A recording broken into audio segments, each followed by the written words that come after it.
Hi, this is Scott Garibay, and today I want to talk about a type of Dungeons and Dragons participant, a Dinto, Dinto, a Dinto. All right, so this is a type of Dungeons and Dragons participant, and basically, this is a person who does not do Dungeons and Dragons because its outcome is intangible. All right, this is a person who actually doesn't even oppose Dungeons and Dragons, but when asked if they do Dungeons and Dragons, whether if they play it, if they read it, if they are fans of Dungeons and Dragons, they'll say, "Oh, no, no, no, I don't do Dungeons and Dragons," right? And you're like, "Why?" Right? And they'll say, "Well, nothing in it is real." This is very common, right? And it is a distinct group of people.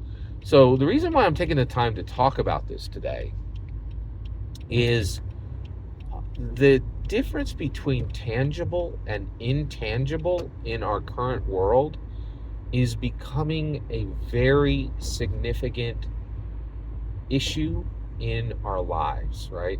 And so increasingly, there are people who really don't want anything. They don't want to have anything to do with anything intangible, right? They're like, oh, I really like the real world. I like it. I want it in my hand. I want it. I want to feel the weight of it, right? Like these people own pickup trucks, right? Like, and really, kind of person who would own an axe. Like, I don't own an axe, right? Like, right?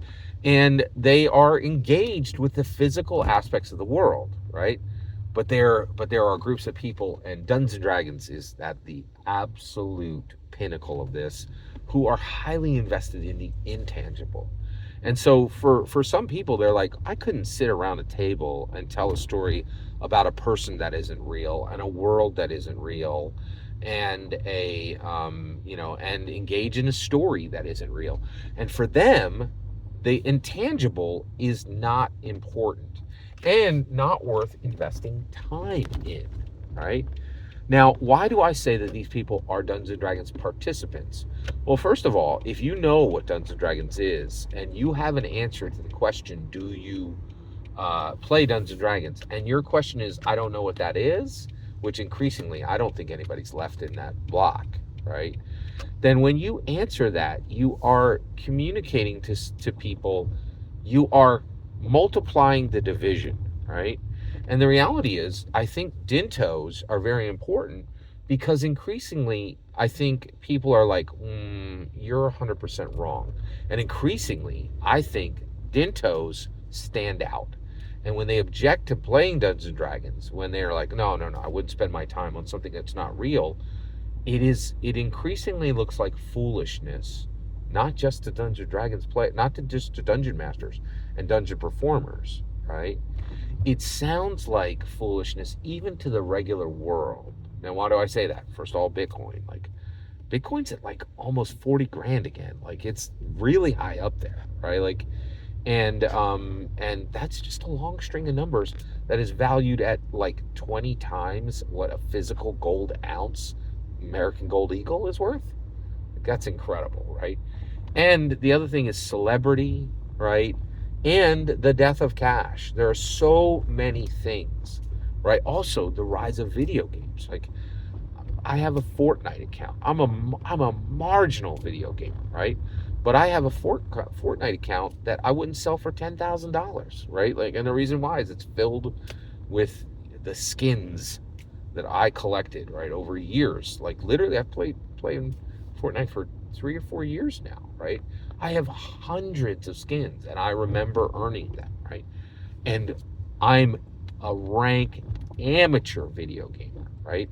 There are people with thousands and thousands and thousands of dollars wrapped in intangible goods, items that were bought and sold in games, right?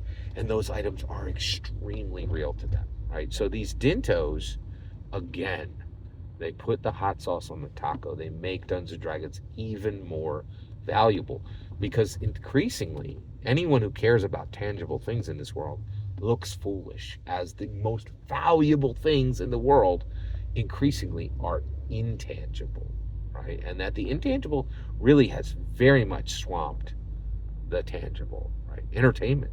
very good example. There's no, like physical media is almost completely gone. Most video games are downloaded, most movies are streamed, most shows are streamed, right? Like the physical is becoming nothing, and the tangible is becoming nothing, and the intangible is becoming everything.